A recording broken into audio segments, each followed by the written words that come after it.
Hello everyone, আজকে আমরা গাড়ি নিয়ে বেরিয়েছি। আজকে আমরা যাচ্ছি ধন্যকুড়িয়া।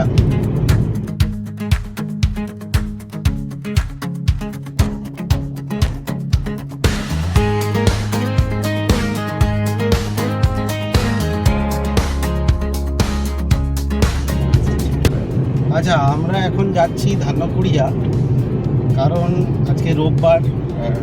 আমার ছেলের পরীক্ষাও একটু শেষ হয়েছে, ভাবলাম কোথাও একটা যাই।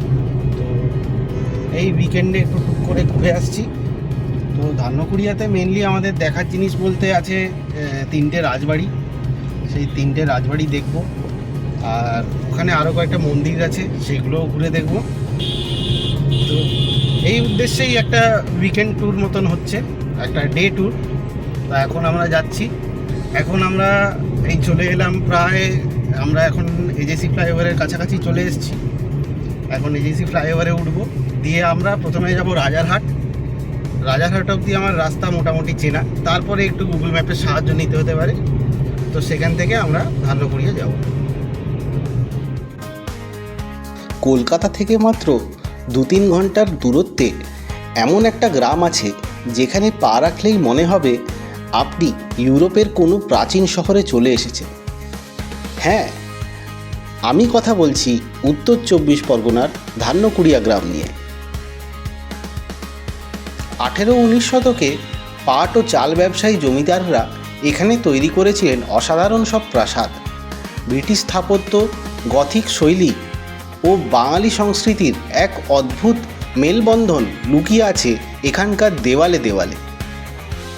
গায়েন ক্যাসেল বা গায়েন দুর্গ দেখলে আপনার মনে হবে আপনি সরাসরি কোনো ইংলিশ ক্যাসেল দেখছেন। শুধু রাজবাড়ি নয়, এখানে রয়েছে সিংহদুয়ার, 9 চূড়া বিশিষ্ট রাসমঞ্চ আর বেশ কিছু মন্দির যা আপনাকে মুগ্ধ করতে বাধ্য। উইকেন্ডে ভিড় এড়িয়ে যারা হেরিটেজ ট্যুর পছন্দ করেন তাদের জন্যে পারফেক্ট ডেস্টিনেশন এই ধন্যকুড়িয়া। কলকাতা থেকে গাড়ি নিয়ে বসিরহাট রোড ধরে খুব সহজেই পৌঁছে যাওয়া যায় এখানে।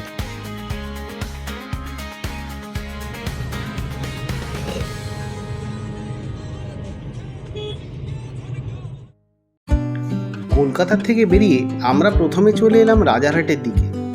ইকো পার্ক ক্রস করার পর আমরা ধরে নিলাম খড়িবাড়ি রোড, যেটা দেগঙ্গার কাছে গিয়ে সরাসরি মিশেছে বসিরহাট রোড বা স্টেট হাইওয়ে 2-এ, যাকে আমরা সবাই টাকি রোড নামেই বেশি চিনি। এই রাস্তার সবথেকে সুন্দর দিক হলো এর চারিপাশের পরিবেশ। রাস্তার দুপাশেই ছড়িয়ে থাকা বড় বড় জলাশয় আর ভেরি পুরো জার্নিটাকে দারুণ মনোরম আর স্নিগ্ধ করে তুলেছে।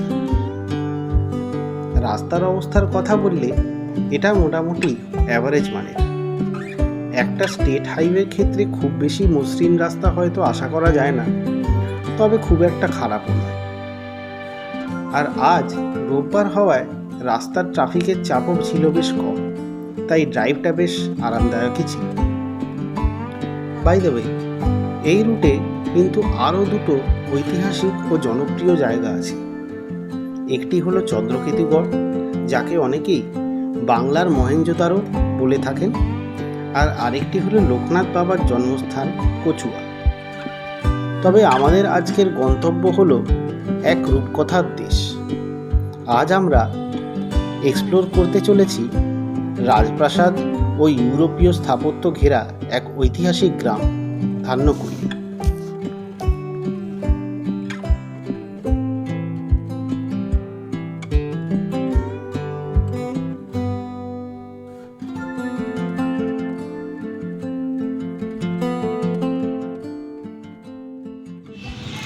গায়েনবাড়ির গেটটায়, এই যেটা হলো ধনকুড়িয়া গায়েনবাড়ির গেট। আর ওই যে ভিতর দিকে দেখা যাচ্ছে, ভিতর দিকে হলো জমিদার বাড়ি। এই যে পুরো জায়গাটা এখন জঙ্গল মতন হয়ে গেছে।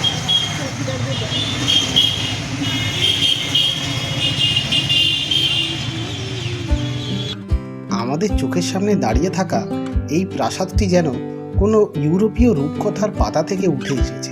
এটি হলো গায়েন ক্যাসেল।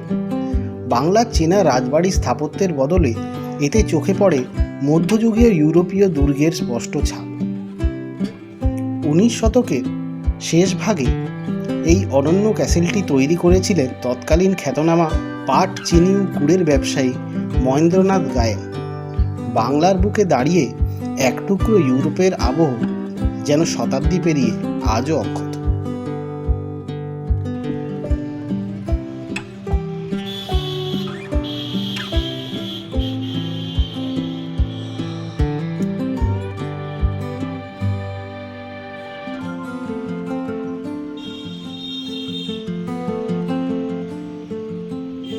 এবার এখন আমরা এখান থেকে বেরোচ্ছি, আরও রাজবাড়িগুলো দেখার আছে। এবার আগের মোড় থেকে ভিতর দিকে ঢুকবো, ধনকুড়িয়ার ভিতর দিকে। রাজবাড়ির কিছু অংশ এইদিকেও আছে, এই যে এই পাশটায় ওয়াটার আছে, এখানে একটা টাওয়ার মতন দেখছি। আর ওই যে ভিতর দিকে রাজবাড়িটা।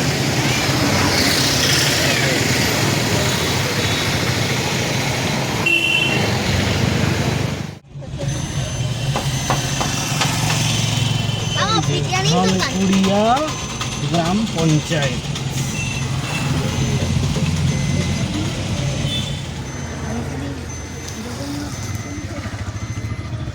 এটা হলো জগন্নাথ মন্দির।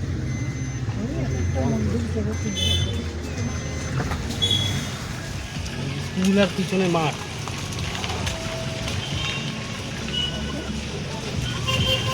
ধনকুড়িয়া বালিকা বিদ্যালয়। এটা হলো বালিকা বিদ্যালয়, ওটা হাই স্কুল।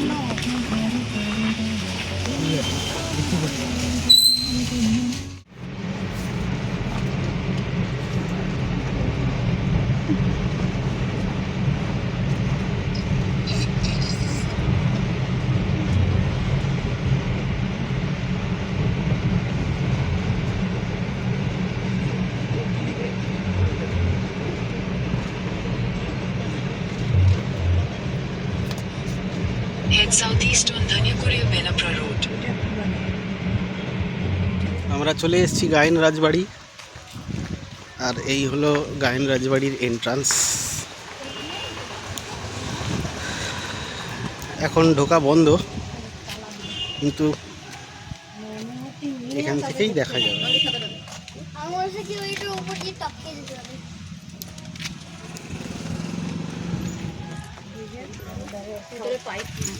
রাখা রয়েছে, মনে হয় ভেতরে লোকও থাকে, ওই জন্য লোক থাকে, ভিতরে লোক আছে। এইটা তো সামনেটা, ভিতরে যদি দেখা যায় ওইখানে গেটের ভিতরে ওপাশে অনেক একটা থলি ঝুলছে। অলওয়েজ থাকে। দাদা একটা কথা আমাকে বলবো? হ্যাঁ বলুন। 23 জন লোক এসছে। আচ্ছা 23 জন লোক এসছে, এসে ঢুকবে এরকম আপনার মতন। তখন আমি বা ওরা তো আমার বারণ ঢুকতে দেবো, ফ্যামিলি ম্যান হলে ঢুকতে দেবে। এরকম আচ্ছা, স্বামী আচ্ছা। স্ত্রী এসছেন, তবু আর ঠাকমা আছেন, ঢুকতে দেবে। এইবার ওরা এসে রোকারুকি করছে, জানেন কলকাতায় আমি ফেসবুকে আপনাকে এ করতে পারি। আমি তা পারে, আমি মরা লোক, আমি পারে, এটা পারেন। হ্যাঁ সেই আমি তো বাবুকে বলতে পারবো যে এরা ফ্যামিলি ম্যান, ঠাকুর বাড়িতে এসছে, হ্যাঁ। একটু আপনার বাড়িটা দেখতে। হ্যাঁ আচ্ছা আমি আচ্ছা। ছিলাম ওখানে, ওরা দেখতে চেয়ে জান। না আপনি ছিলেন বলে আপনার সেই সুযোগটা পেলাম। তাড়াতাড়ি যান। হ্যাঁ চল, চলো গিয়ে একটু দেখে আসি। বাহ,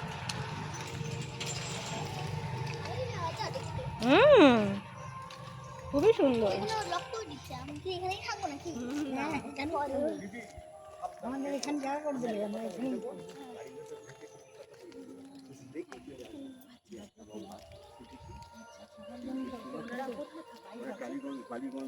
আমাদের ওখানে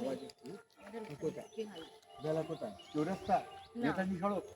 তারাতলা ছিলেন তো? হ্যাঁ, তারাতলা আমার বাড়ি হচ্ছে যে আপনার ওই নেতাজি সড়ক। টালিগঞ্জে আমার ননদ আমার আছে। বোনের বাড়ি আছে, বোন মারা গেছে, ভাগনা মারা গেছে, শুধু বোনাই আর এ আছে। আমি ওখানকার কাজ শেষ হয়ে গেছে। হ্যাঁ আচ্ছা আচ্ছা। চলুন তাড়াতাড়ি চলুন। হ্যাঁ ভিতরটা দেখে আসি। দেখিয়ে নিই। মা এসছেন, উনি মা। হ্যাঁ হ্যাঁ। আপনাকে দেখান একটু কত কোথা। ইনি হলেন গায়েন রাজবাড়ির কেয়ারটেকার। ওনার সাথে দেখা হয়ে যাওয়ায় ভিতরে ঢুকে একটু ঘুরে দেখার সুযোগটা হয়ে গেল। আচ্ছা এটা এখানে ঘুটু হয়েছিল দুর্গা দালান। দুর্গা দুর্গা বাগরাজে হুম। সিরিয়াল হ্যাঁ, সিরিয়ালের জন্য এখানে শুটিং হয়। তোমার মতন একটা বাচ্চা বাচ্চা বিভিন্ন লোক আছে।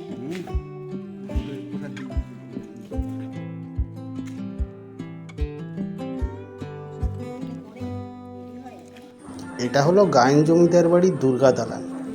এখানে দুর্গাপুজোর সময় দুর্গাপুজো হয়, আর এখানে তখন সবাই ঢুকতে পারে।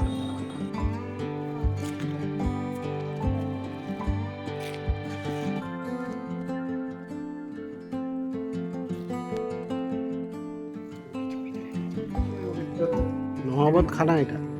এখানে কি মানে কারা থাকে এখানে, এই জায়গাটা, এই নহবত খানায়? নবতখানায় নবত বাজতো, তখন সানিক বাজতো। আচ্ছা, জানেন না, তখন জমিদারি আমলে হ্যাঁ। আনা আছে তো এখানে। এইটা মন্দির মনে হচ্ছে একটা। কোনটা? এইটা? এটা রাস মন্দির। আচ্ছা, একটা সিঁড়ি আছে তাহলে। তো আপনি তো আপনাকে আমি বললাম না, আপনি বয়স হয়ে গেছে, আপনি বিরাট জানেন। এই দেখুন, এই দিক চেয়ে দেখুন, এই গ্যাপ ওঠে, ওই ঘুরে এসে ওই গাটে 3 তলায়। এইগুলো আঁকা মানে কি আঁকা না, এটা দুর্গাদেবীর বই হয়েছিল, তারাই এই আঁকে দিয়ে গেছে। চলুন, এইসব আঁকা ড্রয়িং আগে ওই এরিয়া রং ছিল, ওরাই তোমার বাঘ রাজা বই হয়েছিল, তাই ওরা ওই করেছিল, একটা সিন করেছিল, ওর দিনই সব ওই 4-5 দিন এসে রং করেছে। চলুন, মন্দির এখনো খুলিনি, মন্দির যদি খুলি দেখা দিদিকে ডাকুন। এই দেখুন, বেশি দেরি করলে হট করে এসে এই দিকে থাকলে কিছু বলবে না যে মন্দিরে এসে মন্দির দেখছে, ওখানে বলে দেবে, সিসি ক্যামেরা করে দেবে। এটা নহবত খানা, সানাই বাজানো ঘর, মসজিদ, মন্দির, গির্জা, রাস মন্দির, রাস মন্দির, গোপাল এখানে ভোগ হয়, দোল হয়, রাস হয়, কার্তিক মাসে রাস হয়, কার্তিক মাসে বৈশাখ মাসে রাস হয়, বলরাম দেবের ওই রাসখোলায়। হ্যাঁ, গাড়ি আছে তো? হ্যাঁ, গেছিলাম। আপনার দেখেছেন? হ্যাঁ, দেখে এসছি ওটা। এই হচ্ছে গৃহ মন্দির, এখানে নিত্য ভোগ হয়। এই প্রসাদ, ওই আপনার মা বলছে প্রসাদ দেয় তো, কোথায় প্রসাদ হয়? হ্যাঁ, এই হচ্ছে প্রসাদের জায়গা। আচ্ছা, এইখান দিয়ে প্রসাদ দেয়। এইখানে হ্যাঁ, এটা আপনি চলুন, আজকে চলুন, আমি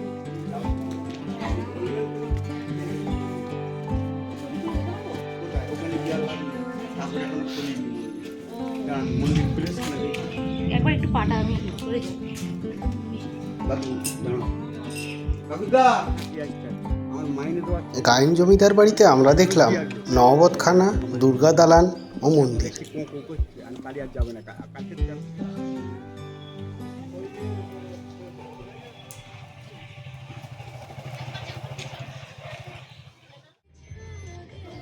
গায়েন জমিদার বাড়ি থেকে একটু এগোতেই সাউ জমিদার বাড়ি। ধনকুড়িয়ার সাধারণ পাঠাগার, আর এইটুকু উল্টো দিকে এইটা হলো ধনকুড়িয়ার সাউ বাড়ি।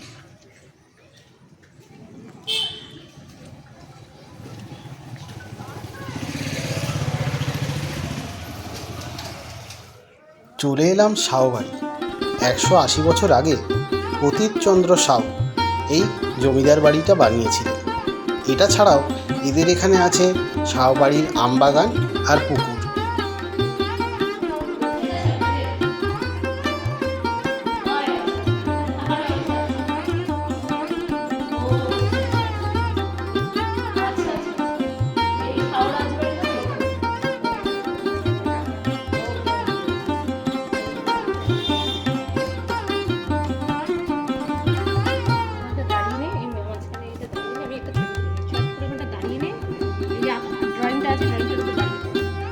হ্যাঁ, তাড়াতাড়ি যাবি।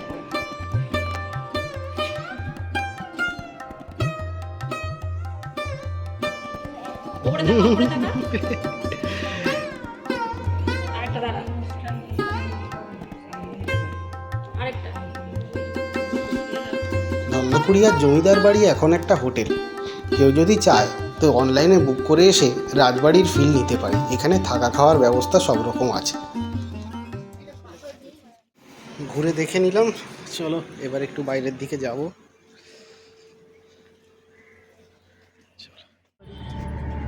বল্লভ রাজবাড়ি ওই বাইরের থেকেই দেখতে দেবে, ভিতরে কিছু দেখতে দেবে না। ওই ওপর দিয়ে ক্রস করে ইয়ে করছে। আমি ভাবছি একটু স্ট্যাচু মালি ফালি নড়ছে।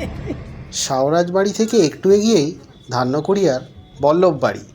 কিন্তু বল্লভ বাড়ি দেখার আগে আমরা একটু এগিয়ে চলে গেলাম রাসমঞ্চ দেখতে। রাসমঞ্চ থেকে একটু এগিয়ে গেলে আমবাগান আছে, কিন্তু আর আমবাগান আর আমরা দেখতে যাইনি, কারণ কিছুদিন আগে মালদা থেকে ফেরার সময় আমবাগান দেখার ইচ্ছে আমাদের পূর্ণ হয়ে গেছে। এসেছি ধনকুড়িয়া রাসমঞ্চ। এইটা হলো রাসমঞ্চ।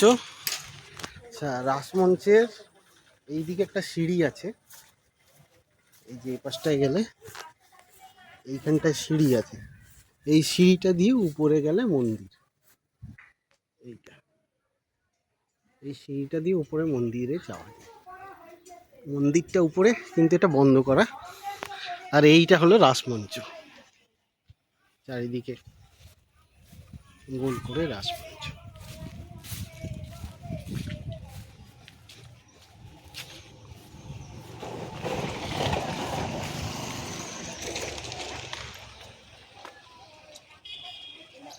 এই যে রাসমঞ্চ, রাসমঞ্চর পিছনে একটা বাঁধানো ঘাটওয়ালা পুকুর আছে।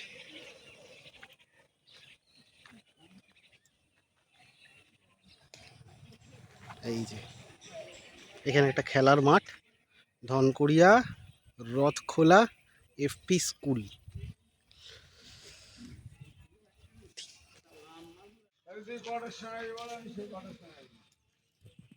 আগেকার দিনের ঘাট দেখে বোঝা যাচ্ছে, ইটগুলো মজবুত।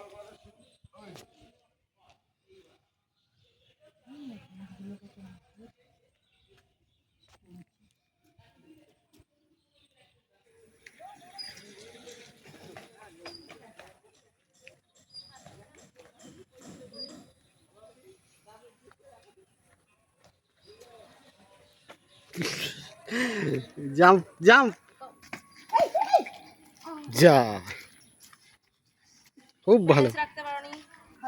গাড়িটা ঘুরিয়ে চলে এলাম আবার ধনকুড়িয়া বল্লভ বাড়ি। এই বল্লভ বাড়ি হলো এইটা, ধনকুড়িয়া বল্লভ বাড়ি।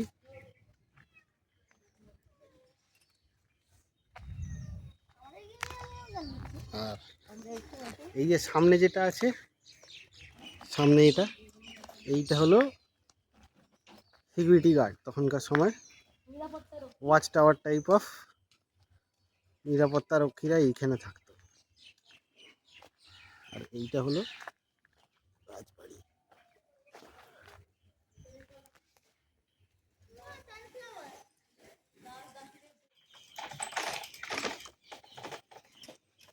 এইটা ওয়াচ টাওয়ার। এই পাশ দিয়েও এই যে রাজবাড়ির পুরনো অংশটা আছে, এটাও হয়তো সার্ভিস কোয়ার্টার হবে তখনকার। পিছনে রাজবাড়িটা ওটা ওয়েল মেনটেন্ড আছে, এইগুলো অতটা মেনটেন নেই, পুরনো রাজবাড়ির অংশ।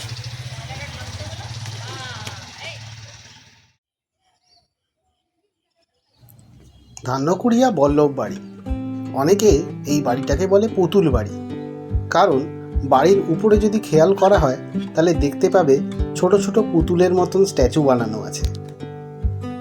এই বাড়িতে ভিতরে প্রবেশ নিষিদ্ধ, একমাত্র দুর্গাপুজোর সময়ই ভিতরে যাওয়া যায়।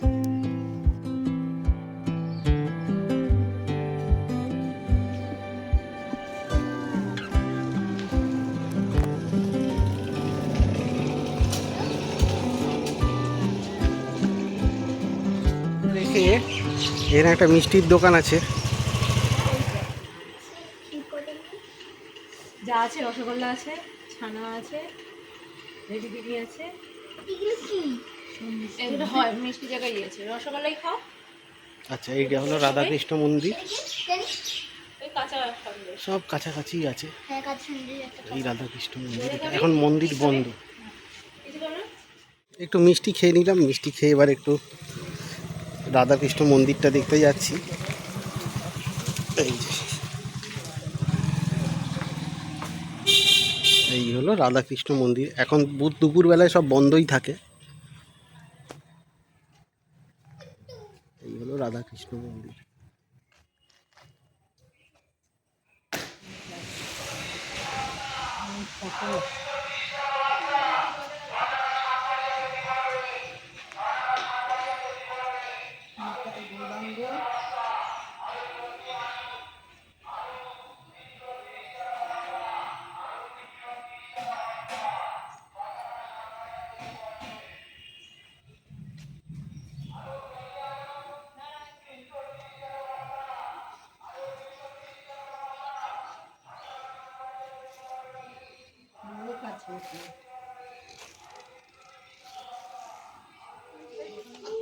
গায়েন রাজবাড়ির পাশে দিয়ে আমরা চলে এসেছি এখন মহাপ্রভুর মন্দির। মহাপ্রভু